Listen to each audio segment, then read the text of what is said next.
I'm Donna Blanchard, and this is your ThinkTech News for Friday, November 13th, 2015. Kurdish and Yazidi fighters retook the city of Sinjar from ISIS today. It was the second day of a major offensive to reclaim the city in northern Iraq, which has been under Islamic State rule for more than 15 months.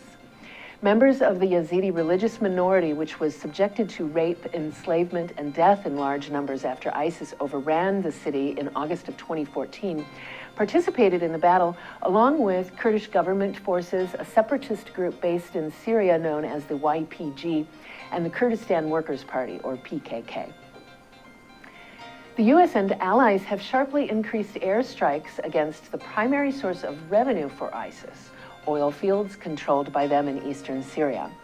While the air campaign has conducted periodic airstrikes against oil refineries and other production facilities controlled by the Islamic State, those facilities have been quickly repaired with little disruption to the revenue stream.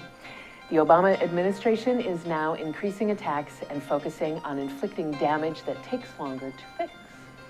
Colonel Stephen Warren, a military spokesman in Baghdad, said in an email yesterday, "We intend to shut it all down." The goal of the operation over the next several weeks is to cripple 8 major oil fields, about 2/3 of the refineries and other oil production sites controlled by ISIS. This week on a state-controlled Russian TV station, during a news story, the camera casually zoomed onto a binder a military official was reading. In large block letters, the page said, "Maritime Multifunctional System Status 6." And below that was an illustration of a submarine and text explaining the weapon's effects. It said the submarine would, quote, "defeat important economic objects of an enemy in coastal zones, bringing guaranteed and unacceptable losses on the country's territory by forming a wide area of radioactive contamination incompatible with conducting military, economic, or any other activities there for a long period of time." President Vladimir Putin's spokesman, Dmitry Peskov, told Russian news agencies that the cameras had accidentally filmed that secret document.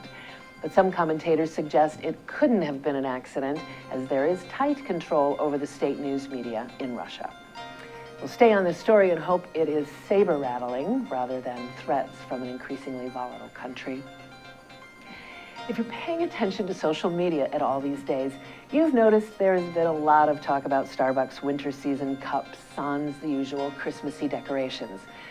A self-described evangelist named Joshua Feuerstein posted on Facebook that Starbucks removed Christmas from their cups because they hate Jesus. With lightning speed, thousands of people reposted and argued the ridiculous statement. Except for Donald Trump, who suggested we might boycott Starbucks, no one else, including the Catholic League, backs Mr. Feuerstein's fervor. No one.